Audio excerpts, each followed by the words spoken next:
Hello, everybody. Welcome to the Majors, Inside the Majors. I am Matt Gelder, joined by Mr. Kinch, Mr. Lynn Kinchlow. Will be helping me out tonight, and I think we might have had somebody that snuck in on us, if I don't recall. Oh, a few people have snuck in on us. Hello, Mr. Mike, and hello, Mr. John. How are you guys doing? We're good, thanks. Good, Matt. Thanks. So, Mike, I'm already gonna confess that you're gonna have to yell at me because I accidentally joined in the session instead of watching it, so you can yell at me now. Well, I have a feeling it's going to go full here really shortly anyway, so I'll have to set up a second one. So if it's over by one, then I'll yell it. Okay, that works. I will take the full blame. So, anybody trying to get in now and you missed out, it's my fault. So Mr. Kinch, would you like to say something? Well, I will say that this is going to be one of the most intense qualifying sessions that you're going to see for the majors this season. It is normally around here, it's a solo best of 4 laps attempt. This time, however, you're going to have to use all 4 of your laps to set the fastest speed that you could do over the 10-mile run in order to make your way onto the grid. And all of these drivers are competing for a few positions on top going into the fast 9 in order to lock themselves in. And I think we're going to see some very, very, very fast speeds trying to get into that. It says I exited the pit unsafely when I went out to say we wanted to go out. Is there something I missed? I forgot to turn chat down. So one Don't second. be and did you Yeah, exit all the way that was me around too, on the but back oh well. Not the. So yeah, pretty much this is the Catacombs. final session of the what we I call took the access all Q1, the way around. and that's locks in the top 9 for each division within the major. And what that allows us to do, that allows us to determine who goes for the Fast 9 poll on Sunday, which results in a very, very, very busy Sunday for our own Mr. Mike here. Yeah, I think Yes, Mike pulls his hair out every year about with this race. No way. This is the most fun. We started the we started the whole Q1 thing with the Indy 500 and expanded it to a bunch of other races because it was so cool. So yeah, we love it. And yes, it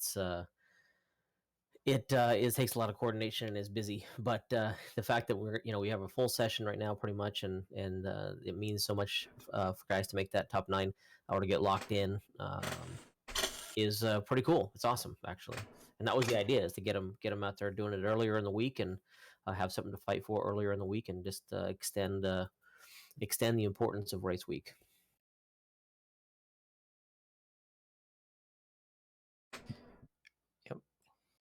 And with that, I want to take a look at one of the cars already on track as qualifying has just gotten underway. I'm looking at the 069 of Daniel B. Johnson. He's already got 2 laps in the books. Currently sitting at a first lap 231.630 and a second lap 232.420. Third lap just came in.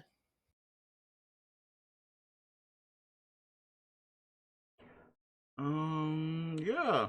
So yeah, I just realized something really quickly, guys, that I kind of oofed myself here What did you do? because I'm not in spectator mode. I can't see to the other cars.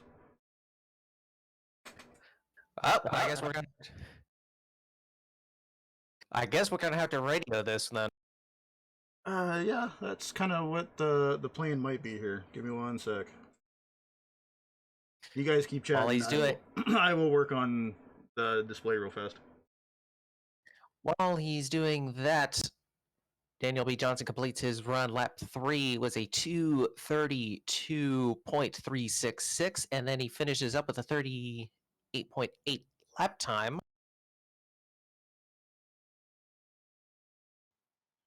And that results easily. It's a 232.02 average lap. excuse me, 2:32:0937, if my math is correct. I think that's good enough for second. It's fast, that's for sure. And we got a note in the chat that says radio mode. So just do your best Radio Le Mans impersonation there, Kinch. No pressure. Yeah, easy. And with it being the television split or the television qualifying session, there's going to be a lot of cars coming through. There's already I'm seeing about 20, 25 cars already attempting to lay down time. So there's a lot of people that have managed to cycle their way through. Yeah, we've had officially 26 cars that have laid a time down right now. I have kind of fixed the stream, so at least we can see the top 20, 21 cars for time, so. So at the very least, we'll be able to see what their quick lap is. Yeah, unfortunately. Which will give you. Oh, go ahead, Ginch. Okay. I was gonna say we can at least see their fast laps, so you'll be able to at least get a sense of who at least was able to pop off a quick, maybe second or third lap, depending on how their setup performs. Right. And unfortunately, JRT does not record average speeds, so that's kind of, we're just looking at the last lap and their best lap of the session. Gotcha. At the moment, taking a look, I've been looking at the car number 80 of Timothy Cloud. He is competing in the America Sportsman region. Currently got, and we have our first discontinuity of the qualifying session. He has 2 valid lap times, but the third has come up with the infamous 3 minus signs, which indicates that he has either scraped the wall or has had an internet connection issue, rendering the entire session invalid for the time being. Might be able to salvage that later on with the results page, depending on what has happened, but it looks like he's backed out. Oh, he's completed his run.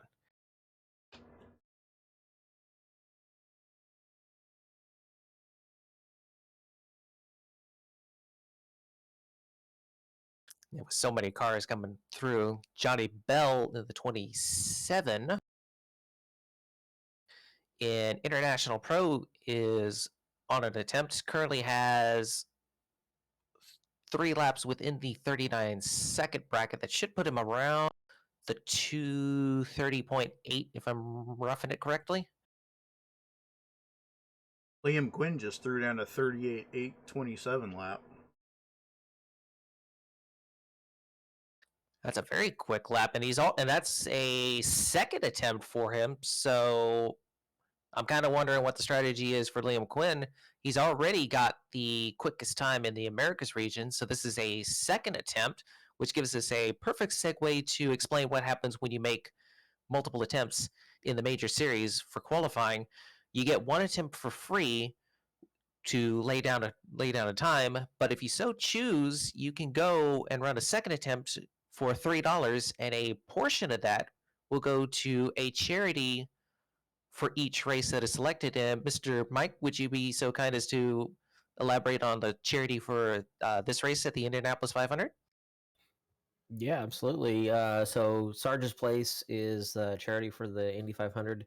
We've had Sarge's on multiple different races over the years. It's probably our longest running charity that we've used. It's a dog bear favorite, and they're in the Pacific Northwest here, and they help with housing for veterans, and just it's a great charity. It's a small charity, but it's a great one, and we're always happy to support them. And yeah, 50%, at least 50%. I always round up by a lot, but at least 50% of the proceeds go towards the charity, which is great. And I'm sure you're very excited for Liam Quinn to have elected to make the second run, because he is currently 3 laps into a 4-lap run. His second lap, a 2:33.03 unofficially on the board. That's a 38.681. 38.669. Let me just explain what's going on there. despite being on pole position, Liam was a little bit disappointed with his first run. So he said he'd probably go again and donate the $3 to see if he can go a bit faster. Well, he's definitely proven he can go He faster. doesn't feel any real threat to be knocked out of the Fast 9. This is just for fun. Yeah, but unofficially, I showing the math as picking up a tenth over his previous run. His first run was a 232.3, and unofficially, I have him at a 232.4. While you take your best of two runs, I'm sure he has to be pleased to being able to pick up even a little bit on that second run. Liam's prediction is he could average in the 38 sixes, whatever that means on speed. So he was a little bit down on what he thought he was capable of in his first run. Still, an excellent run right there. Yeah, Lots he more. is just a little bit of a specialist, isn't he? So it's not surprising. I think at the moment he's 6th or something in the iRacing standings on qualifying. So he is exceptionally good in this. Definitely so, and if I recall correctly, he's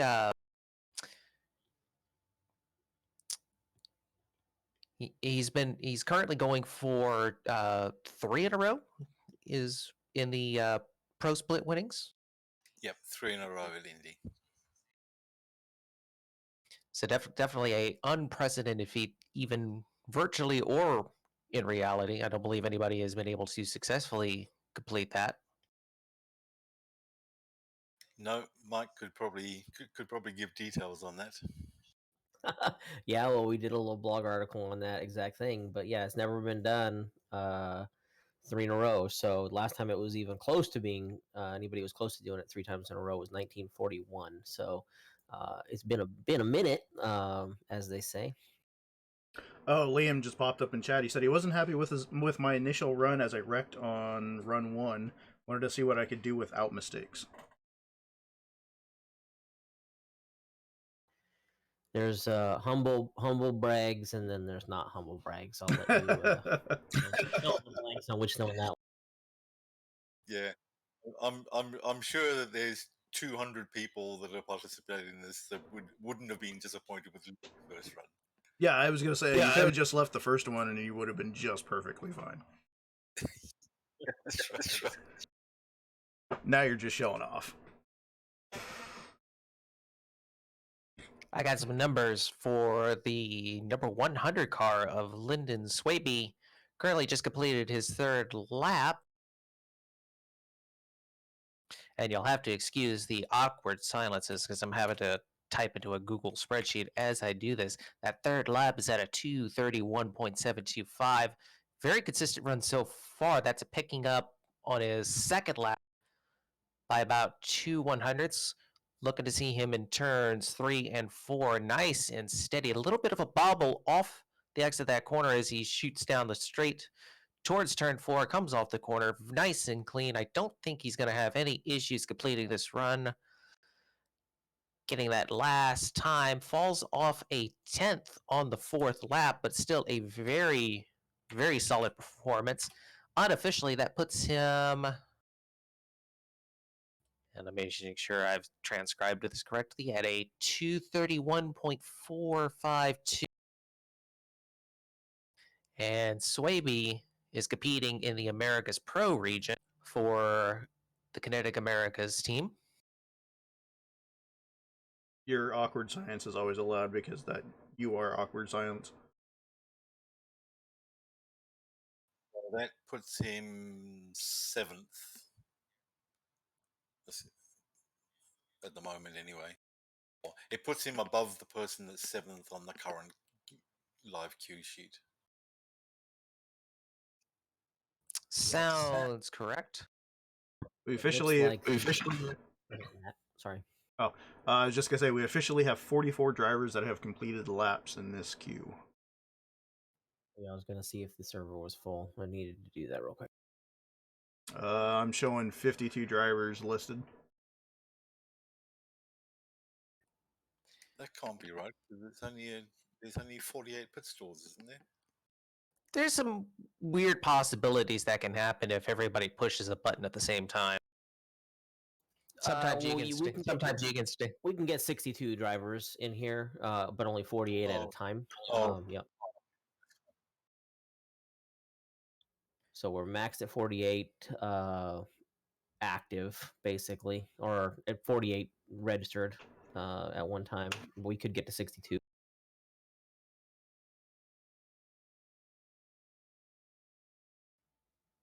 All right. I've now got my eye on Jason McSparent in the number 119 car. He has just started his opening lap. Currently, he is competing within the America Sportsman region for Avatar Auto Racing. So far, his first lap is a nice, steady warm up. You want to be able to have a nice, steady first lap because that translates to a generally good run. Coming down the front stretch, barely any steering input whatsoever. He comes with a first time, a 39.2. Tentatively, a 229.474. And Matt, you could probably talk more about this in better details since I'm in a different division, but the sportsman class has been real competitive uh, in all of the divisions, but especially in. Yeah, this the Sportsman has been close since race one. Mark Stevenson, Daniel Johnson, myself. You can throw like another handful full of people in there, and it's extremely close. Every race has been close. I think these next few races will be kind of where we start to see bigger gaps in how close we are in points. I have a feeling that there's some drivers that are towards the top of the points that are not, the next few races are not their strong suit. So yeah, well, in the next few races we'll probably start seeing some gaps. They're probably not very big gaps, but they will start getting bigger and bigger towards the season goes on. Yep, next couple of races will be a wide variety. After we get through with the Indy 500, we go to the Mall for a 2.4-hour multi-class race, the second of two. That's in the 7th of June. Its original time slot. Then we have these cars again, but on a road course at Road America a couple of weeks after that in a single class. And then we go to Knoxville for the dirt, which makes me a very happy camper. John's favorite race. John's favorite race. Yep. Yeah, I'm still trying to find an excuse to miss it this year and You- not embarrass myself again. You can't miss it, John. You have to you have to at least show up and run one heat. Well, That's all. I'll run one heat and the first of the main events, and then I'll watch the rest of it. That's what I'm allowed to do. I hope you qualify through the main I hope you qualify through the main through the feast first heat. That would be awesome. But yeah, you'll at least get one letter of the alphabet in. Hey, Lynn almost pulled off an alphabet 2 years ago. Vince Vermeer came very close to it. I think he went E, D, C, B, and then just missed out on A by one place or something like that. But he was knackered, really, really knackered by the end. He was so tired. The last 5 laps of the B main, he was just complaining about how much his arms ached. Yeah, because the way the heat races are set up in our racing, it's one right after the nutter. There is no rest for the wicked on that one. And I believe somebody actually in the pro split did go run the soup. I don't think they won the race, but somebody did achieve it. Wrapping up Jason McSparent's run, he completed it at a speed of 230 miles, 0.104. And that unofficially puts him with just outside the Fast 9, I believe. But a very good qualifying run overall.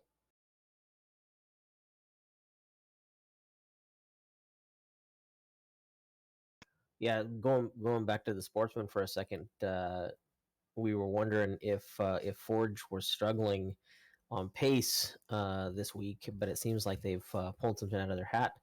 You got Mark up there with solid times, Adam Halleck solid times. See if I can see anybody else, but yeah, so they may have found something. Speaking of Halleck, he is just. Go ahead, John. Mark Stevenson's times are pretty good. I can't see Adam Halleck anywhere though. He is unofficially 10th in qualifying right now. For this session, excuse me.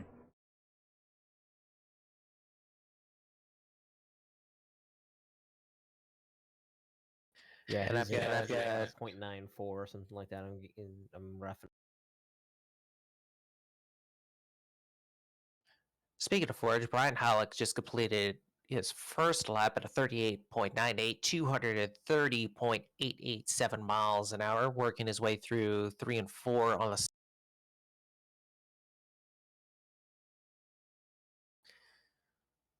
Driving down the straight. Picks up to a 38.907 on the second. A 231.3.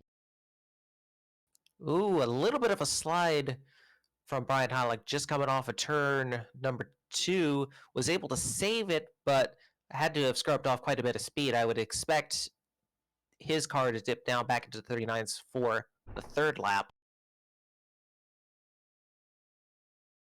Yeah, any kind of slide just kills your speed.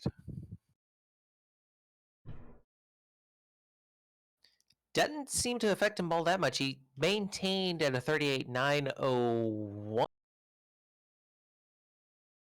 So he might have been on a real good flyer, and it just was only able to maintain. But you have to be careful with those slides because this is again a 10-mile run. You have to take every lap into consideration, and if you abuse the tires, as John was saying, in any way, shape, or form early on, it's going to hurt you, and it's going to come up real quick at the end. But he's able to make his way through, coming to complete this run. We'll see how bad the fall off is. Barely picks up by a thousandth on the very last lap, so it wasn't very lethal for.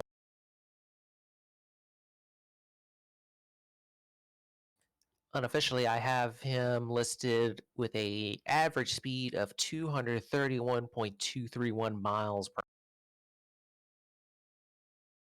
Mark Stevenson popped in chat. He said, "Do we use the VRS set? FYI, nothing pulled out of the proverbial hat."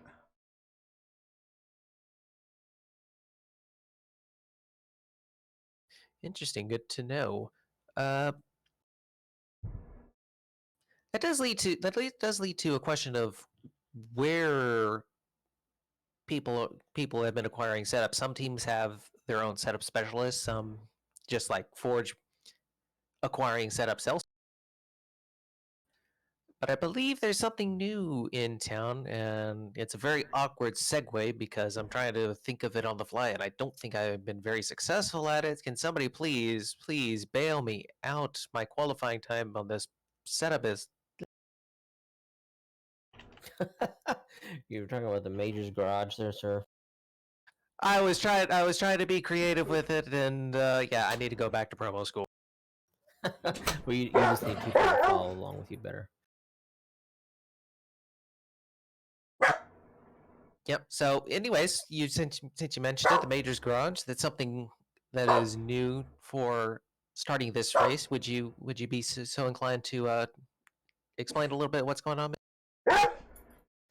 Yeah, I'll give you the down and dirty. We're going to cover it some more. We're actually going to have one of the crew chiefs on or at least one of the crew chiefs on for Saturday's show. But yeah, the Majors Garage is simply a response to something that was needed for a long time, and something that I've honestly struggled with in terms of trying to figure out how to accomplish it. um, it's basically a setup shop where we provide good solid baseline setups for all the majors members for all the majors races. That's been the idea for a couple of years now with the toolkits, and the toolkits just have been so sporadic in terms of their availability. And the problem is we're relying on the goodwill of various teams and members of the series to provide a setup for their competitors, and it's a lot to ask, to be fair, and to be totally honest. And sometimes it's worked, and sometimes it hasn't. We've had a lot of generous people over the time give help us out and give setups to our folks, but it's a lot of extra work to build a setup that's not quite your fastest setup, but it's also usable and drivable for the average person, and is better than what's available baseline wise. So the challenges were always out there, but I always wanted to have something that that people could rely on and use, and obviously I don't want to speak about it as if it's like the most solid rock ever, since this is the first week, but I do believe that the format, the setup that we have now is much more inclined to be successful because the incentive and the motivation for the folks building the setups is there where it wasn't necessarily there before. So yeah, basically we've got it. Right now we've got about 8 or so crew chiefs signed on, and they each are going to be building at least 3 setups throughout the year for our majors races, and then.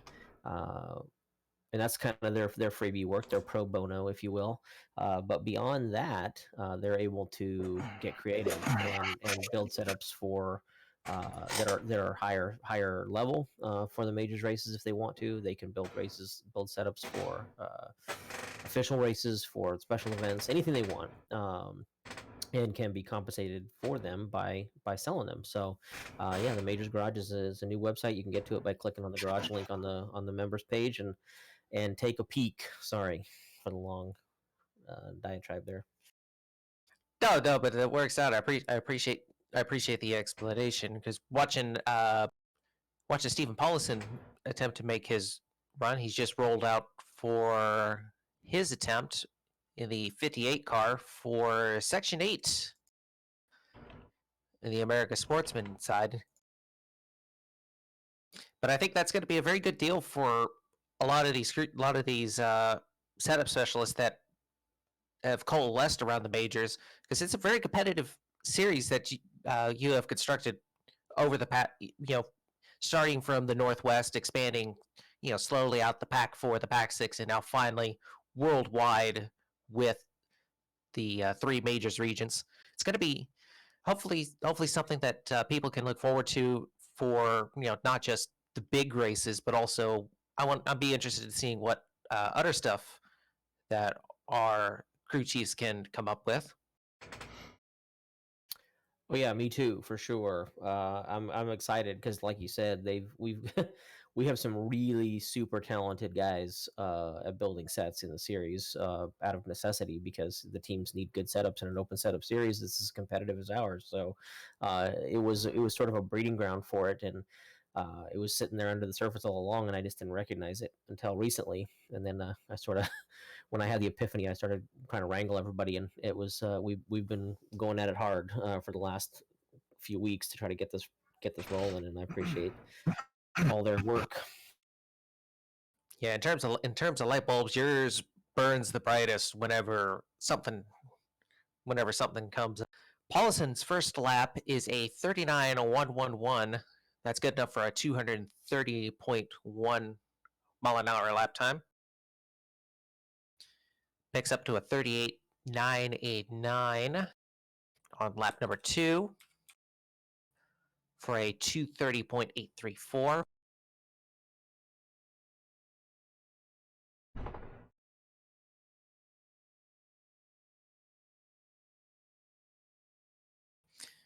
And again,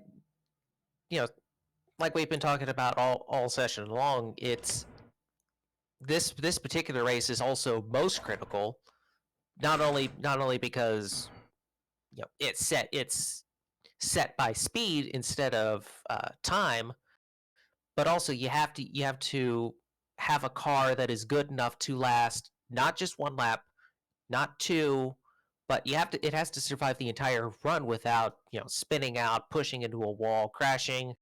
The horrible virtual dollars that you would spend having to put the car back together. And so a good setup is very important, especially at a place like this. And I think this is a good place to debut such a format. Lap number 3, 38.986.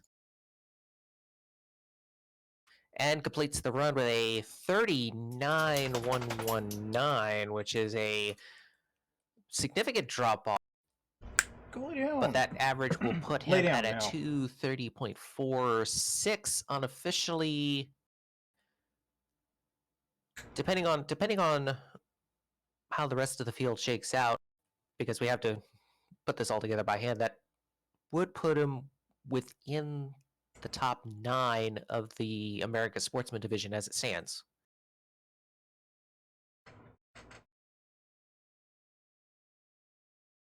One person I'd like to just briefly mention that is sitting pretty high is Mr. Homan, our teammate Mr. Homan, Joe. He ran, I believe he ran earlier. I think he ran yesterday or Monday. He looks like he's got some pretty good times that he put in for this qualifying session. So hopefully that can get him pretty close to pole. I don't know if it will, but it hopefully gets him pole for Euro Sportsman. One on track now. Travis Walling's just started lap 1. And he has, and we like to play with him because somehow how did this happen, Matt? He's got the nickname the Llama. No, I don't know how do we happen. We don't want to go into this right now. We'll be here for another hour. Well, we've got 2 actually big names on track right now. Eric Smith and Travis are both on track, so we'll want to keep an eye on both those guys. Travis's first lap is a 38.944. That will get him a 231.10. Yeah, he should improve on that. The first lap's should be always the slowest.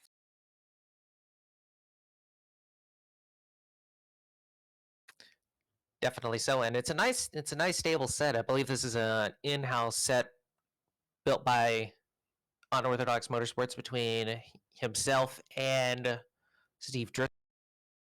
We can kind of be a little bit biased here because Matt, that's our teammate out there. Well, there was for the second lap. There was a lot more people that helped with just that. True. First 2 laps are very similar to what I did in my qualifying, and I ended up with a 351.4 something. So he's going to be around that, which is going to be very close to the window for Fast 9 in Americas, unless you can pull something out of the bag. It'll be very close. Second lap, 38.84, 231.719 for Warling. Watching Smith out the side, he's got a 38.992 and a 38.871.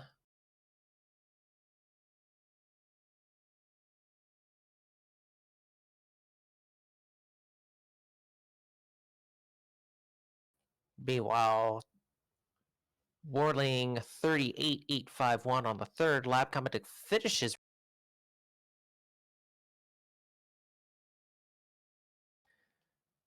That third lap is a 231.65, completes his run. I don't think that's going to be good enough. Not quite. Yeah, 231.364 is the average for that run unofficially. That And might I don't barely see that. squeak him in.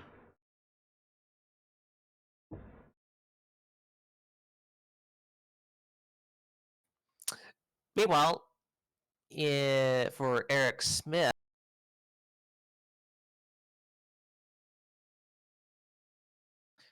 competing for VFX Racing Group in car number 32, he has just completed his run, and I'll get you that average speed in a moment.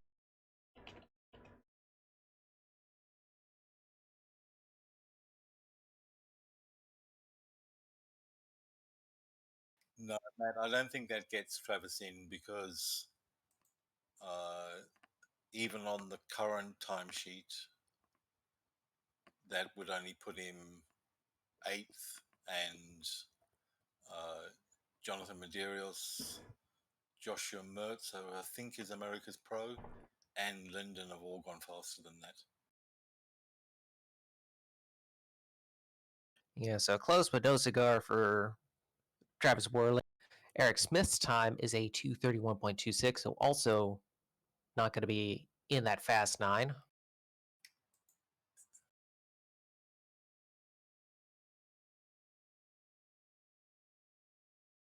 Well, we knew this was going to be one of the harder ones to try to make Fast 9. There's a lot of good drivers, a lot of fast drivers for Indy this year.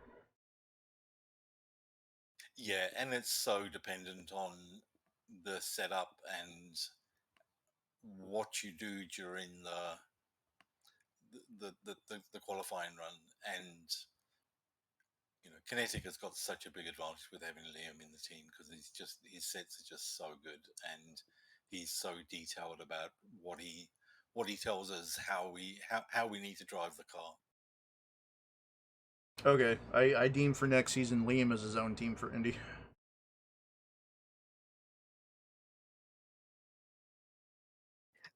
Let me talk a little bit about the nitty gritty of how iRacing works.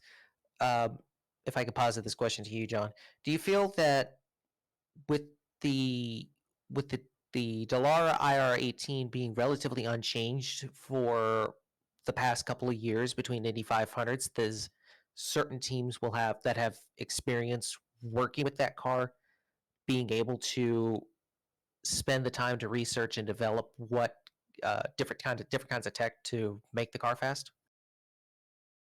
Um, yeah, I think on all the cars, people develop knowledge of how to set them up to be fast and stable. Um, Liam rebuilt the sets from scratch this year, and he's built a number. He built the baseline plus and the driver sets for the majors garage. He built a specific one for Kinetic, and he built another one for the the iRacing official races. And he used that one himself and gave it to a couple of people in Kinetic as well. And so there's two there's there's there's probably three levels of good knowledge. One is how to make the car pretty good, and then there's one how to make the car really good and stable, and then there's a level above that which Liam is a member of for the Indy cars, where the weird tricks that you shouldn't be able to do, but you can do with a car to give it that little bit extra. And that's what, if you look at the kinetic times, you can see anyone that's gone over 232 is using a slightly weird setup that's pretty difficult to drive, um, but is a little bit quicker than the ones that the rest of us used. I use the normal kinetic set, which is still exceptionally fast. I'm relatively mediocre, and I still average 231.4. But the amount of knowledge that it took to build those sets is immense, and Liam's built it up over 4 or 5 years. So definitely experience in car knowledge definitely is definitely could play a role in some of the quicker times out there. Oh, for sure. For absolute sure. And the availability of a setup, and not only that, it's how to drive the track and how to alter the car during the qualifying lap. Even with the set that I used, we were making we were making weight jacket changes for almost every corner. And that's another thing is there's all the onboard tools, knowing, like you say, knowing when where to put it, when to put it. It Yeah, all goes in. and it's only the real experts that can feel the car well enough to work out what you need to do, and that's where Liam's got a big advantage over most people in the majors because he runs the IndyCar all the time. Yeah, for sure. And that's one of the coolest things about honestly the sets that he built for us, the baseline and the driver sets, is that you can and I know how much work he put into them to dial them in this way, but that you can as a mediocre or worse driver, I'll raise my hand. You can absolutely drive either one of those sets, making zero adjustments, both race and qualify, and put down decent times, and have a stable car under you, which I think that's what a lot of people are looking for, is to have a stable car under them and to be able to complete a race. And I think that it's a huge service to us. So he did a good job.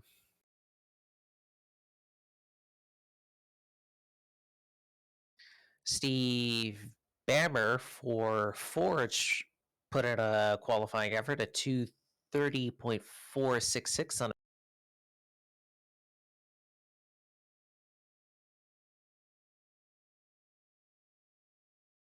So a decent time. Sam Payne,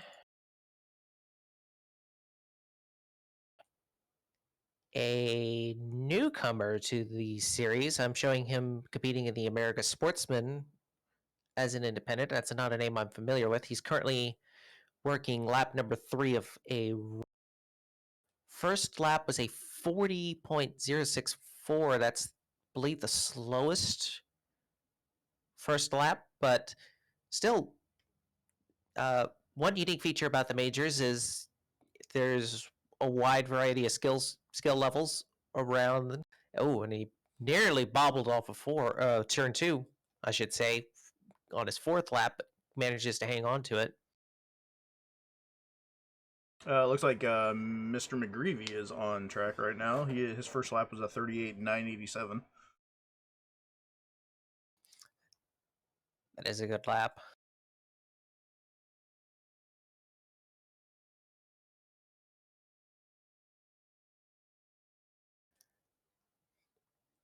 We'll come back to the pain point later.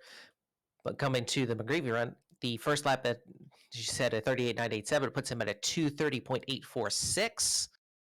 Picks up to a 38.884. And that is a 2:31.45. I think Brian's also had a really good season in the pros division. Brian's season's been kind of up and down. He's had some really good runs. He's had some unfortunate runs. I think he's ready to turn it around. He is more than willing to do whatever it takes to turn it around. So, I think looking forward, he's got a good head on his shoulders, and he is ready to get moving. Definitely. Third lap, 2:31.451. And he's currently working his way down the backstretch for his final lap, looking to see what kind of change he has over that 3rd and 4th. I am noticing over the course of this run, while the session initially started with a fully rubbered and racing line, I have noticed it has peeled off a little bit of rubber on the bottom. But that's from cars having to be very precise in where they're driving. Final lap, 38.976. unofficially a 231.166. So a little insider on Travis's lap. He said his tires gave up on him the last lap. He said he just went in the corner, it wouldn't turn, so he didn't. The last lap is what killed him. Gotcha.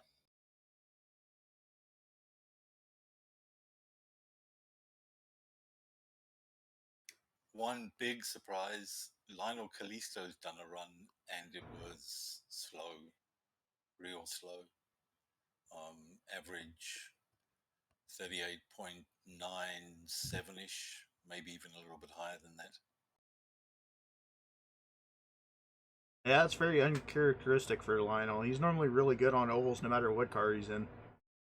Yeah, that will not get him into the top split in Americas.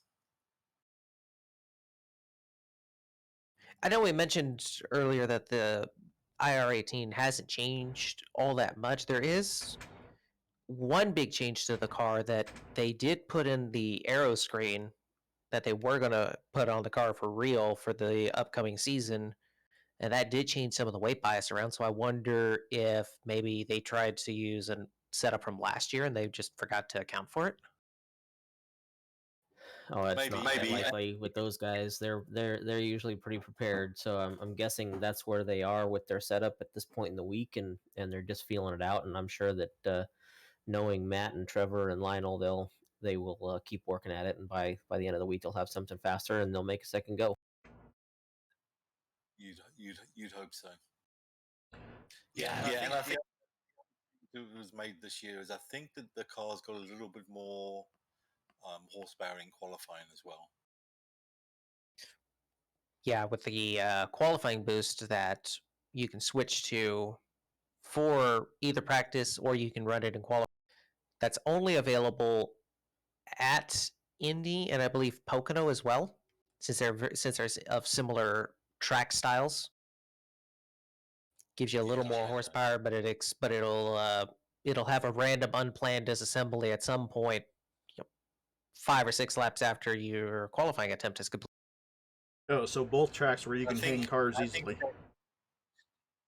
I think that's changed since last year. I think the qualifying boost is a little bit higher than it was last year. Well, gentlemen, we have. Oh, go ahead, John. We've changed the setup. We have less than 8 minutes left. Andrew Waring has just. It looks like he's popped on track. First lap 39.006. And Waring competing for Unorthodox Horizon, the sportsman team. That time currently is a 2:30.72.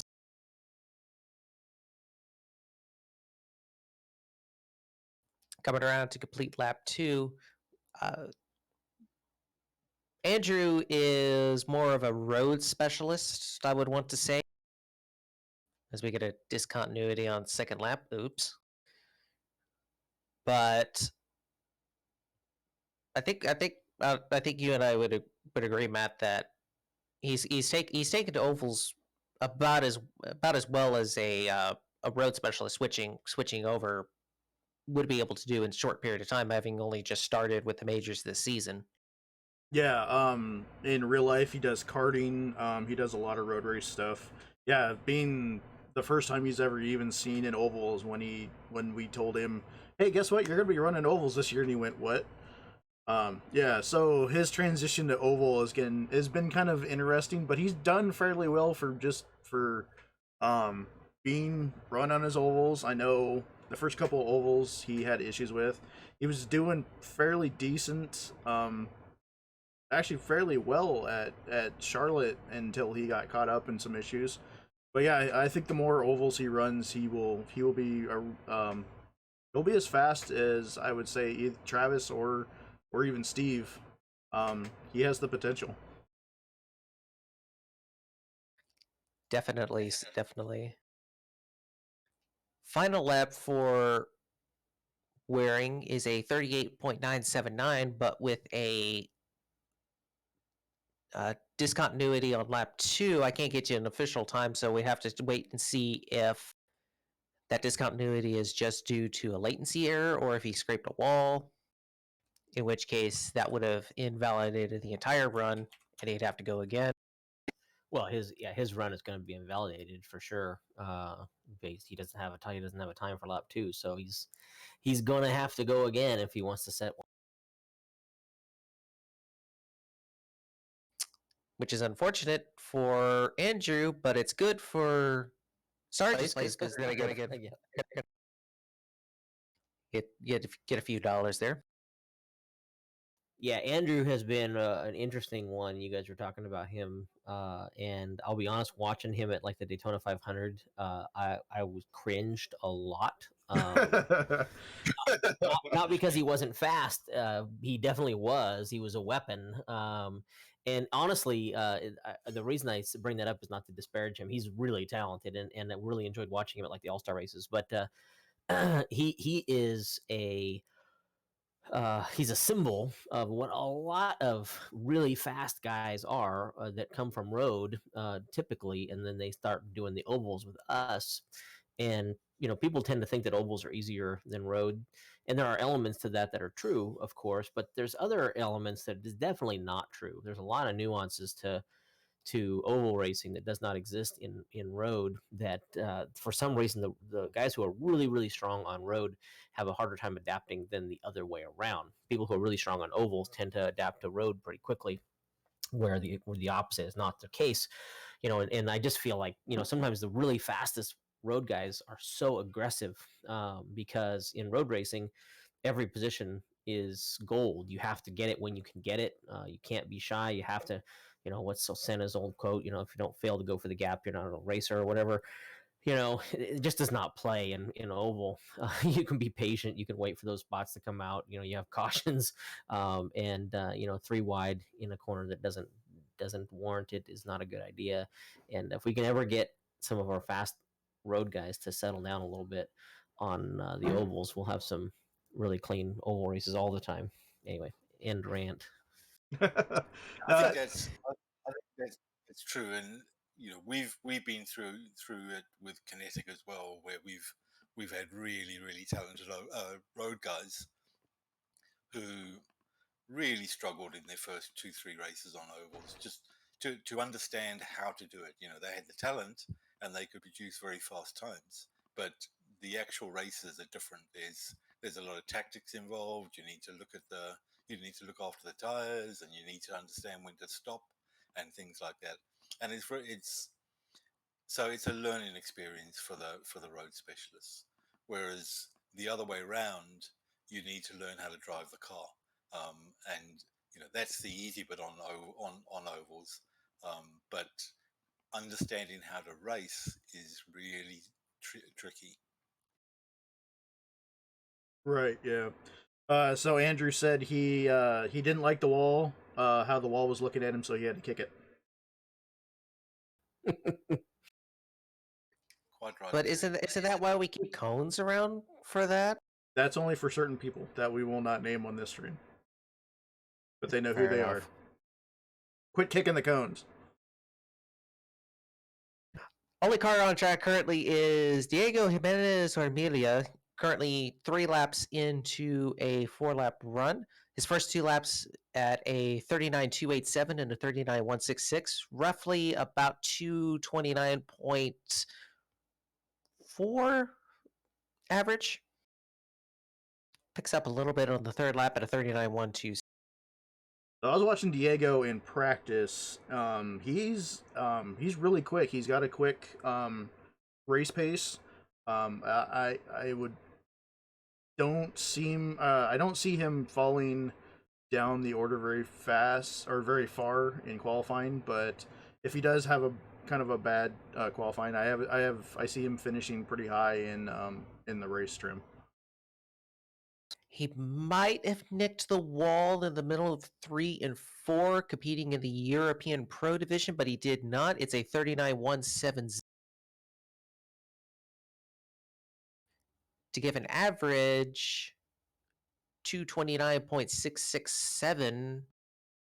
And I would think for a very competitive European Pro Division, that's going to be borderline being able to make the top split over there. Diego might struggle this round. He was a member of Bombshell, but they've replaced him for this round. So I don't know whether they're still helping him, or whether he's truly independent now. So he might not have the Bombshells. Yeah, Okay. I was looking at the scoring sheet. He's currently listed as an independent, so it may be there may be some other things that we're discussing as we have 10 seconds left in the session. I don't believe there's anybody on the track that would be able to finish a run because you have to complete all 4 laps within the allotted time on the server, and that's it. Checkered flag is in the hand of the flagman. He waves it, Yeah, and that my concludes the car session. 9 entered the server but didn't do any laps. So is that a 10 grid position penalty for him? Yeah, there you go. All right, I'll take it. I already admitted to my undoing when I at the very beginning, so I will take what it takes. Very good. Good session. You know, I think we've talked about this before, and we have to make it happen because as cool as these sessions are, it would be cooler if we were watching one car at a time go, and they knew when they were going. Maybe we need to have 2 sessions running during the final Q1 and the final Q2 sessions. One is in hosted and one is in league, and the hosted one has a password, and we could have guys sign up for it when they sign up for the race, and we could grant them access to it based on their position in the standings, and we could have top number of pro, top number of sportsmen, whatever. Are eligible for that that TV show, if you will, and that way we could maybe make it even a better show. But I thought this was good, you guys. Thank you, Matt, for hosting.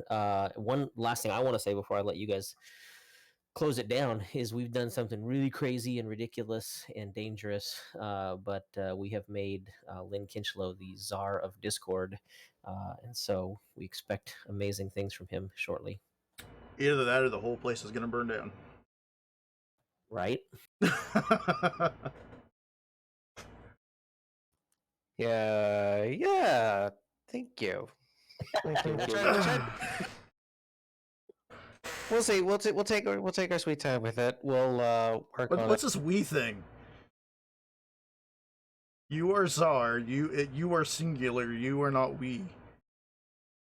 Well, I mean, there's ideas that can be put together between the competition committee and myself that we can work on to improve.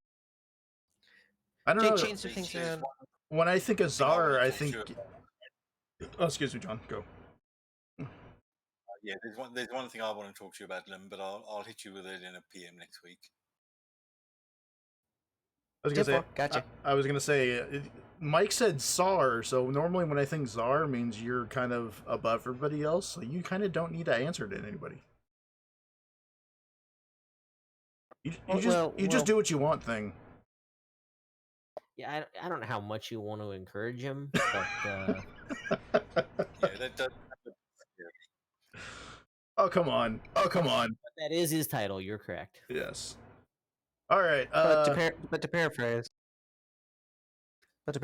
what would George Washington do? So there you go. We'll end on that. Oh, that's bad. Yeah, so thank you, Lynn, for coming to hang out.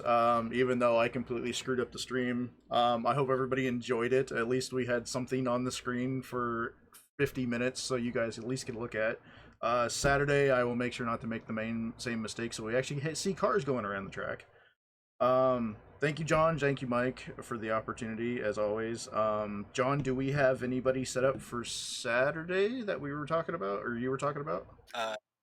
Yeah, Mike and I will both be there, and we'll get at least one of the crew chiefs for the garage involved. Okay, cool. And I guess Lynn, if you want to come back and help with times again, I guess that would be great. Mr. Sar, I request your presence. All right, fair enough. All right, that's cool. All right, everybody, thanks for watching, and we will see you Saturday for the final Q session of the week. So, see you guys later. Bye-bye. Good luck to everyone in Q2.